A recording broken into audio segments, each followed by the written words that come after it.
Yes. Okay, I'm back. Yeah, here we go. Yeah, man. No worries. Okay, so thank you for doing this again. Yeah, no problem. Yeah, this one would be shorter. So let's move on directly to the question and the little debate I want to have with you about Hoka. Okay. Hoka, who used to be Hoka One One and would transition into Hoka. Nobody really ever told us officially something, but it was a bit of a I don't know. I don't know how you felt about this, but I was like, no, it's still because people on social media were like, no, it's Hoka now. I was like, no, it's Hoka One One. I talked to one of the founders yesterday, and then all of a sudden it became Hoka. But anyway, that's not what I want to talk about. What I want to talk about is the shoe, which is called the Carbon X. Yep. I'm sure you have had that shoe, whether you had the version 1, 2, or 3. I had the first one and I had the second one. I didn't have the third one. But I was hoping for something better in the sense that as much as I enjoy the shoe, I don't see it at the starting line of important races. You're talking about marathons. We discussed the New York marathons. Most people are wearing Nikes. And the other brand that I see emerging, I mean, emerging, not emerging, but coming back super strong in this carbon plate era is ASICS. Yep. So it's pro athletes, especially in Ironman triathlons or in everyday, but mostly pro athletes. Like the visibility that I see from pro athletes is Nike and ASICS. I don't see that many people wearing the Carbon X. And I know for a fact in triathlon that not that many pro athletes have shoe sponsors, but they Right. decide to go with Nike. Yep. A lot of them just they buy the Nike or Nike give it to them. Doesn't mean they're sponsored by Nike. Yep.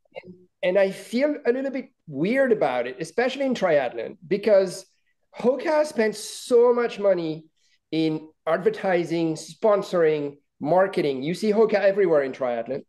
Yep. And it seems like no one wins with this shoe. And I'm not sure this shoe is such a success. And I don't understand why. Yeah, so I agree with most of what you're saying there. I think that certainly Nike is prevalent in most major marathons, both at the front of the pack and also through the age groupers. Certainly their design and their foam has been really successful. I think that ASICS is definitely emerging. I think that their Metaspeed Sky Plus and what's the other one? The Metaspeed. Yeah, all the Metaspeed series, basically. Yeah. Yeah. So the Metaspeed series are really good. They're really good foams, and they have each one is different. But just like the Vaporfly and the Alphafly, the two Metaspeed versions are different, but they're both very good. The other brand that's also prevalent, mostly with the front of the pack, is the ASICS. I'm sorry, the Adidas Adizero Yes. shoes, and those have a different feel too. I think those are certainly conducive for fast running mostly. Mm-hmm. Whereas the other ones do have some pronounced energy return, even through the mid pack of say like a 3 hour marathon, 3:15 Yeah. marathon. Yeah. The Hoka All Carbon X shoe was launched at a time. They came actually after their first. They had a shoe, an initial shoe that was like a lower to the ground shoe that came out the year before and didn't get a lot of play. It was more like a traditional racing flat that had a carbon fiber plate, but it didn't have that huge stack and that huge propulsion Right. from it. So What was the name of it? Do you remember? um, I'll think of it in a second, but I don't remember this at all. so that came out kind of like that was a Jean-Luc Diard kind of creation that came out with again like more of like a traditional racing flat. Yeah. The Carbon X was their chance to kind of enter the world that Nike had already kind of created, and like they launched it with that big time trial in Sacramento where Jim Walmsley once again Yeah. broke the 50-mile world best wearing a pair of those. Yeah. But immediately, Hoka was saying, well, this is a more democratic approach to carbon fiber shoes. And to some extent it was, because it wasn't that bouncy, super fast feeling. It was more of and this is my impression, it was more of a situation where you really had to get in rhythm with that shoe. It Mm-hmm. felt very, very curvy and very rolly, but it didn't necessarily allow you to, stride out and spring out and push off. It was more like you came down, you rolled because the shoe wanted you to roll, and then you rolled forward. And so I think two things. One, I think maybe it didn't have a top end speed for that. I don't think it's that fast of a shoe for say sub 2:30 marathons or that kind of thing, or sub 34-minute 10Ks. I think that I think that it had some consistency. It had definitely some energy propulsion, but not to the point of being super fast, right? But also I think the other challenge is that a lot of runners probably shied away from that because when trying it on or trying it out, I just don't think it fits with a lot of people's stride pattern. I think it takes a lot of effort to run with that rhythm of the shoe, whereas most other super shoes, you can run however you're going to run to some extent, and you're going to get that propulsion out of it because it's going to match the foam is going to allow to assimilate to your stride and then kind of go from there. Whereas the Hoka Carbon X and the 2 and the 3 all seem to be very roll. You get into it, you land, and it rolls your foot as opposed to you guiding the shoe. And so I don't think the combination of any of that, the shape, the foam, the plate, was very fast, right? Was exceptionally fast. At the Olympic trials in 2020 in Atlanta for the U.S. Olympic trials, they did debut a shoe called the Rocket X, which was kind of low profile, or kind of a modest profile, but it seemed to be effective. It seemed to be lighter. It seemed to be have more flow than that original Carbon X.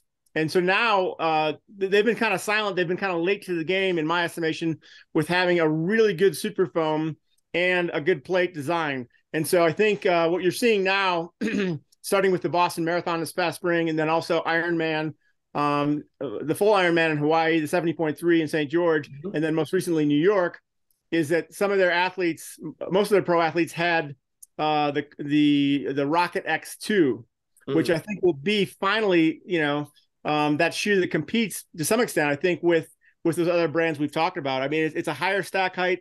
It seems to be super light. I've only picked it up and kind of held it. I haven't actually worn it or run in it, but I know the athletes who have run in it swear by it. But those athletes are not on the podium. Say again? Those athletes are not on the podium. Yeah, I mean, there's been a few, but not many. I mean, there's been some athletes who have placed top 10s and stuff like that, and so certainly it hasn't proven out like the Nike shoes or the ASICS shoes. Yeah. I mean, I recently did I guess last week I went through every single photo I could find of the top 25 runners for men and women in New York City, and I think only 3 were wearing the Hoka shoe. And I think the leaders were for sure ASICS and Nike, and third was Adidas for sure. Yeah. So I think you said something very interesting. You said that, if I understand correctly, that the Carbon X shoe is not as easy to run in as the Nike or the ASICS. It's pretty much what you've said, and it's not as fast. And I mean, I also believe, and we said that in the former conversations, that a lot of people buy those shoes even though they don't have the speed to properly benefit, or even the gait to properly use those shoes, but they still what they want. Like, if I have money and I want to look like the runners, or I'm thinking that's going to make me faster, I'm going to go with the fastest shoe on the market. So I'm going to go with Nike. Yep. For sure. I'm not going to go with a shoe from Hoka that sure has a carbon plate, but has not been proven to be the fastest.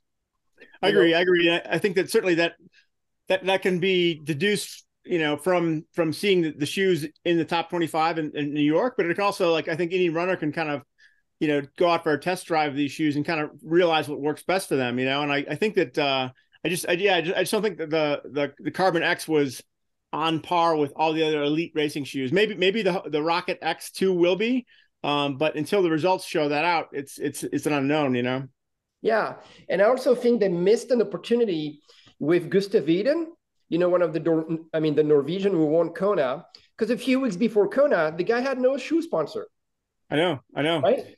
And then who signed it up?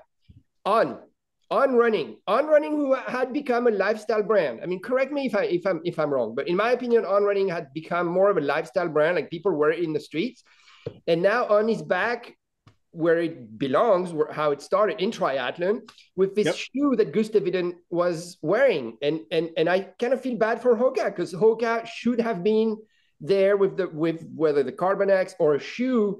And I don't know the background of this. Like, maybe Gustav Iden has tried a Hoka shoe and be like, no, you know what? I don't really like it. It's not fast enough. No, I totally agree. And like, I think to your point, if we talk about On for a second, I think On has really made a surge in the last year. And it was really, they did become a lifestyle brand. And to that point, like I've seen those shoes like being worn in airports or around Manhattan, like just like the Nike Freeze were for a while, and it's like, so certainly On has a clean look that people like, but I think they've really made a surge back into kind of the professional ranks or the elite performance ranks, not only with their road running shoes, but their track spikes have really done a lot as well. So the other point is that Chelsea Sodaro, who won the women's Ironman, Nike. Actually, I think Asics, but she had been a Hoka athlete and had done reasonably well in her kind of comeback. She had a baby about 18 months ago and had a pretty good 70.3, but she actually, was sponsored to some extent by Hoka, and she backed away and I think broke her deal because they didn't have a super shoe that she liked. And if you go back and look at the film of that, she actually raced in her old race kit, which had many different logos, including Hoka on it, even though she wasn't wearing Hoka. So in Hawaii? Yeah, correct.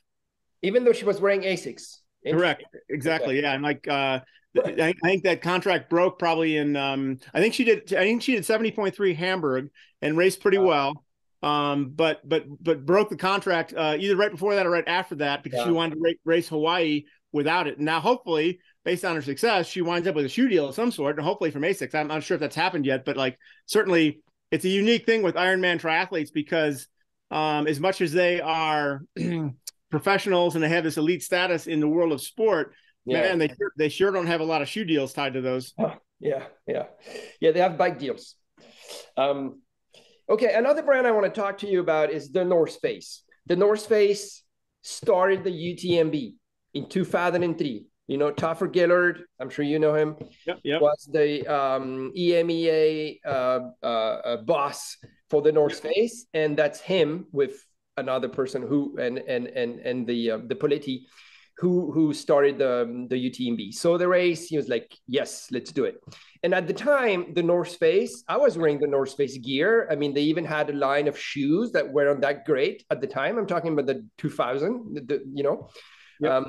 And then the North Face again became a brand that you were wearing in Manhattan or Paris, And recently it's been like a year, in my opinion, maybe less. I mean, I was surprised at the Western States and then at the UTMB, and then Katie Sheed is a North Face athlete. They're back very strongly. They're making strong statements by having athletes who win races with gear, with the North Face equipment. Yeah. It's the North Face is one of those brands that really kind of I struggle to understand because they've been in the running footwear game for 20 years. And one of the when I started Trail Runner magazine here in the US, one of the first shoes I reviewed or ran in was the North Face Fire Road shoe, which was fairly low to the ground, but it was actually fairly well built and everything else. But in that time, they've had they've put a lot of effort, a lot of money, and a lot of good, talented people into their shoe program, and have not, up until recently, really had much success with shoes that people wanted to buy and wear in the trails, right? And it's one thing if an athlete wears a modified version, and you never know what that version is compared to what is for sale. And so, but I think now, they were bold, and they came out with the first carbon fiber shoe for the trails, the Flight Vective, 2 years ago. I mean, correct me if I'm wrong. I'm stopping you here. The North Face was the first brand to release a trail running shoe with a carbon plate in it. Yep, correct. And like that's a strong statement. That being said, and they had a really good. They that was right after they had a really strong footwear team come together, which they still have a really strong team. And sometimes it takes time to organize things. But the Flight Vective was just too stiff, just too awkward. It didn't have the feel that you wanted to have it for trails or for running fast. And so that was a bit of a very mediocre effort, and that reflected in sales and with athletes that kind of reflected that. And to their credit, though, they went back to the drawing board a little bit and then made some tweaks. And I think really this year at UTMB, we saw a lot of good results in their shoes. And like Zach Miller, Caitlin Gerben, the one Katie that won the race. Mm-hmm. And so now, I mean, I think that's testament to, having seen the shoes a little bit, I've not worn them yet because they're not available yet. But I really think that they turned a corner, and I hope for their sake that they're as good as they seem, because I do know that like I said, 2 years ago, that first shoe didn't really launch as well as it could have. But I think they're better now. I think that everything that athletes have said speaks to that. And for years there was plenty of athletes that ran for North Face that didn't run in North Face shoes because they just couldn't, and like Well, I mean, for a while they even didn't have like proper trail running shoes. I mean, like you're rightly saying, 20 years ago they had a few models, and then I think again, I don't really know, but I think it completely disappeared. Like no one was wearing the North Face for running, like in terms of elite, or even I wouldn't have purchased a trail running shoe from North Face, and now I'm back into being interested. Yeah, it's a tough thing. I mean, like how brands kind of ebb and flow. I mean, the North Face could never get off the ground, but at the same time, if you look at road running, we could say that like Under Armour has never achieved like the success they could have, or K-Swiss didn't achieve it, and like there's so many Pearl Izumi is gone, and like despite those companies each having deep backgrounds in sports and fitness, each of those brands never made it in running. So running is a little bit fickle. Trail running might be more fickle. And to be authentic and to be good is certainly no small mix. I mean, we know that for years there was a lot of boot companies, Scarpa, La Sportiva, brands like that made more durable or more mountain oriented shoes, but weren't as good as running shoes. And then a lot of running brands made like, runnable, faster shoes, but not as durable. And so it's been a whirlwind. But I think in the last 5 or 7 years, we know that obviously there's been good trail running shoes from Salomon, from Hoka, from a lot of brands. North Face certainly has been one of the most intriguing in that they haven't figured it out. But that being said, I really think this next crop of shoes for 2023 is going to be top tier. Yeah. That makes me think of what I was listening to. Nike. Nike a few years back had a trail running team that came in force to like a show of force at the UTMB. David Lenny was one of them. Yep. Zach Miller was one of them. Yep. If I'm not mistaken. Tim Tollefson was on that team. There was a bunch. There was 8 to 10, at least 8 to 10. Very promising athletes. Yep. And then what happens to this? Where is that at? Yeah, Nike's a fickle company as well. I mean, like Nike obviously is all about running. They're all about basketball, and then they're all about other sports at different times. If you look at like their participation in like snowboard, sometimes they're in, sometimes they're out. Like ice hockey, they bought Bauer, a company that makes ice hockey skates, and then just to make ice hockey, and then they sold it. And they're not really into it now.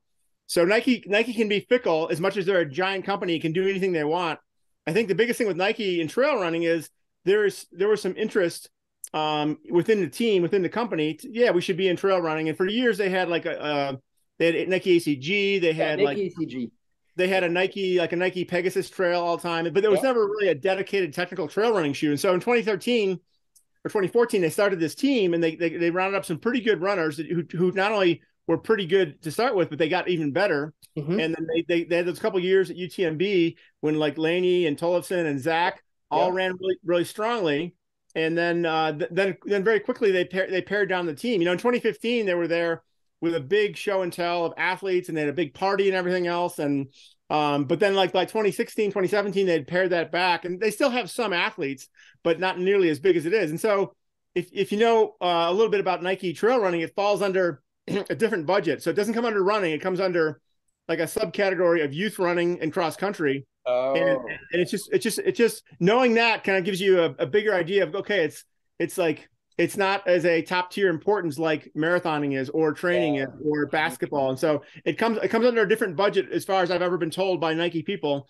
And they've done a pretty good job generally to design and improve like the Terra Kiger and in the Wild Horse. And that being said, like, Nike is still a little bit off the back on like, proper materials, and they're always design heavy. And so their shoes look great. And like, they have these great, beautiful design motifs, but they're like, even still, like they're some of their shoes, like their current Zagama is a good shoe. And they say it has sticky rubber outsole, but it does not. It's very slippery on rock, And so Nike can do things well, but Nike is also almost like that 500-pound gorilla that doesn't move quick enough or isn't as core enough to the sport. Now, if you look at like track and field, obviously they're very connected to that sport. Yeah, which is very interesting actually, because what did that say about the industry of the trail running, or the trail running phenomenon that we all talk about here when we are in the industry? You know, is Nike wrong? Because Nike can do anything they want. You know, you're talking about design. If Nike wants to come up with put the budget and get the right designers to come up with the best shoe in the planet for trail running, they can do it. You know what I mean? So yeah, but Nike's not interested in it is like, why is that? Is it because this segment of trail running that we think is big is not that big, or are they wrong? Well, I think it's interesting. I think that Nike sees the world through different vision than we do, or that most companies do. And like, so for a company like even like a Hoka, which is now getting much bigger, but some of the other brands I mentioned, like Scarpa or La Sportiva or Brooks, for example, they see trail running as a great growth opportunity, and it's getting bigger, and it is getting bigger, believe me. But I think Nike sees, like, you know, Nike is such a huge company. They see like general running is like this huge thing, and trail running is this tiny piece of the pie. Yeah, but at the same time, I would argue that a brand like Adidas, which, okay, maybe Adidas is a bit smaller than Nike, but Adidas is the second biggest, you know, sports brand on the planet. Adidas has a great trail running slash outdoor brand, which is Terex, right? Yep. And you see it. I saw it at Western State. You see the teams. Yep. You see them at UTMB. You see them in the Hong Kong 100. You see them. You see Adidas Terex a lot. Yeah, I've seen their team. I was most recently in La Palma, and they were there at the Transvolcania race from UTMB, and you know their team is really dedicated. Kind of the way that Salomon used to be. Salomon has kind of taken a step back too, unfortunately. But like Adidas Terex has definitely got a dedicated team that they make sure that their athletes are in the forefront of all the major races, and they it's both an international team and a U.S. team, which is interesting because not all teams do that. But to have both an international team and a U.S. team says a lot about their commitment to trail running and trail racing, and therefore being closer to the sport. You know. Yeah, which is so it's interesting. Nike's not really into it, and Adidas is. I think it's totally. Yeah. And then the other one I mentioned was Salomon. I mean, Salomon is still actively involved, mostly with the Golden Trail World Series, and that was a great event this year. Both the all the events nationally, but also they just had the championship on Madeira 2 weeks ago, and that was a really good success. And that's certainly it's a Salomon production and everything else, and you know they put money behind a lot of races, including Pikes Peak in the U.S. and the Broken Arrow and such. And I think you know Salomon's still great in trail. They've had some challenges with distribution and stuff. I think that maybe supply chain hurt them more than most brands. I know that like recently, I've heard because of COVID.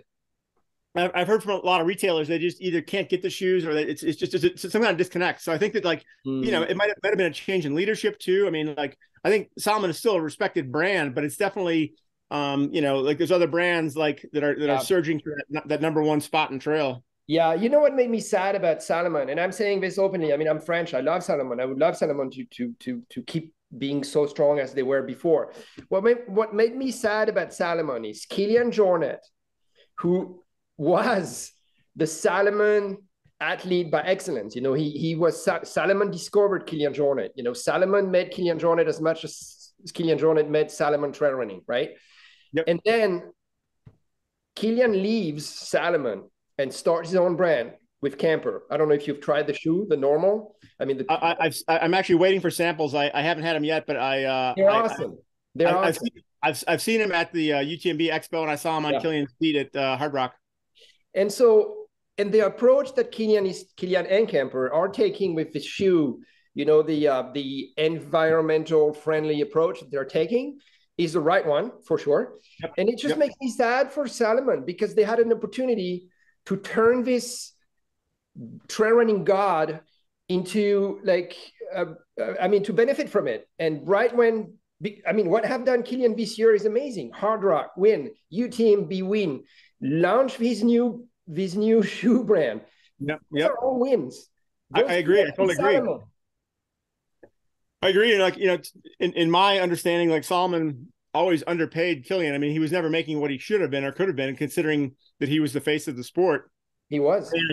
And on one level, you know, congrats to Kilian. I mean, Kilian's a great guy and like very earnest about what he does, and like I'm happy for him that he's launching his own brand. And launching your own brand is no easy task, and so there's no guarantee it's going to work. But I hope it does. Yeah. But I give big applause to Kilian for doing that. At the same time, Salomon, again, like Salomon, that could be a change in kind of management or structure of the brand. It's hard to say. I mean, like I think that a lot of brands make decisions sometimes that I don't understand. When Nike dropped Meb Keflezighi, and then he wound up being a success for 10 more years. But at the same time, I think that Salomon certainly could have made more with Kilian, with this new shoe line could have been through Kilian, and like I just think Kilian Jordan, he's the Michael Jordan of trail running. Absolutely. Like Michael Jordan was, after his career, Nike kept him. Right. Yeah, no, I totally agree. It doesn't make sense, because even now it's like, when we think about Kilian in 10 years, we'll still think about Salomon, even though he's got normal, and I think that it's a unique thing, because it's both marketing and branding, but it's also just personality that's connected to it. And like, absolutely, that whole Summits of My Life series, the video series, was extraordinary, and way ahead of its time. And yet, Salomon decided to let him go. And even if Kilian had his own entrepreneurial spirit, that it's kind of a shame it didn't work out. Yeah, they could have had a Kilian sub brand into the Salomon trail running shoe category or something. Anyway, the last thing is, I want to have your opinion on this, because to me, hats off to a Swedish brand named Craft. Not so far ago was just an apparel brand. Yep. They came up with great shoes, I believe. They also came up with a great campaign, and the way they orchestrated the support for Tommy Reeve. Yep. It was hard to criticize this. I was very interested in the subject, and I was like, okay, so they're betting money and advertising on this guy who is dying, who's probably going to die, and he's an icon of the sport, and he's so popular, and he looks amazing. And so are they just trying to make money out of it? But I just couldn't find a way to criticize them. The way they orchestrated it, I think, was awesome. I mean, we met at Western State at the craft party, you and I. I mean, hats off to them, honestly. Yeah, I mean, the whole thing is an amazing thing. And backing up to their apparel, I mean, I wore Craft apparel for years. They were, I think, initially in Nordic skiing and everything else, but they made really good quality apparel for years. And then when I heard they were bringing shoes into the marketplace, that's not an easy thing to do. But I think their shoes have really been good. I think that their Ultra Carbon and then the Ultra Carbon Trail are both interesting and unique shoes. I think that I was talking to David Laney, and like, the idea of having this kind of gravel bike concept for a trail running shoe is really cool. It's like it does a lot of things really well. It's versatile. It can be fast. It can be durable. All these things. Anyway, so I think the whole Tommy Ribs thing is totally unique. I mean, most athletes, when they're sick or injured, or their career is not going to be what it was, and let's face it, he's not going to run a 2:18 marathon ever again, and he'll be the first to tell you that. But I think his influence and his aura and his spirit, he's so genuine. He's such a good person. And someone was even just telling me yesterday about what a good guy he was. But like, he is like the super generous, super kind person that kind of extends or transcends past just running performance. I agree. And I think that's made him such a big part of what that brand is. And will continue to do that going forward. I think that it's a unique thing, because if you remember, like, when athletes get hurt or even ill, like Lance Armstrong was dropped, and after his cancer in 1996, and many other athletes we could go through that had a career defining or career changing injury, were quickly off the team, and like that's how it goes. But this is a unique relationship, and I give credit to Craft, both the U.S. and their Swedish teams that really realized the value in him. Yeah, I think they pinpoint something very important for runners, is that running is not only about winning and timing and things like that. It's about also being free to run, and it's a simple thing, and back to the basics. And actually, I saw recently their post on Instagram, left leg, right leg, left leg, right leg. I don't know if you saw it. Yeah. And I think this is awesome. This is awesome, because we've also, like, a lot of people love it, but also we've come to, I mean, today we live with Strava, with Garmin, we have so many statistics, so many interesting stuff, but the basics of running, and that guy incarnates it, you know. And this reminds me of surfing, you know, free surfing, people that are paid just to be themselves, like Laird Hamilton, for example. You know, and those people are great images of the sport, you know. I agree. And like, you know, running and trail running bring that to, like few other sports. I mean, like certainly surfing, you could say that golf, you and I can golf, but we're not as good as the other people, but like running is different in that, like, if it's soccer or football or basketball, like you as an adult, you can continue to play those sports, but you're not playing those sports, right? You might go to the park and kick a ball. Most sports are about winning. Right. But like, but the human running, which is not the case with surfing or skateboarding. Right. Or and the satisfaction you get out of that, you know, might vary from some sort of accomplishment or some sort of just, you know, result of your hard work, or just some sort of enjoyment of physically moving and being healthy. I think it's so personified. Which is the Tommy Reeb story. Yep, totally agree. That's why I run. I ran track and field when I was much younger and was fast, and I used to love to wear racing spikes. But that's years ago. I love it now because of what it brings me now, just joy and freedom. Yeah, of course. All right, man. Well, thank you so much. I really enjoyed doing this, and that's been very enlightening. So thank you very much for this. Thank you very much. Yeah, I love these conversations, and like you're the perfect person to talk to, because it's like it's engaging, real conversation, you know, and that's always good. Well, you're the perfect person to talk to. Well, let's do it again. Have a good day, my friend. Yes, absolutely. Let's do it again. Take care. Thank you. Bye.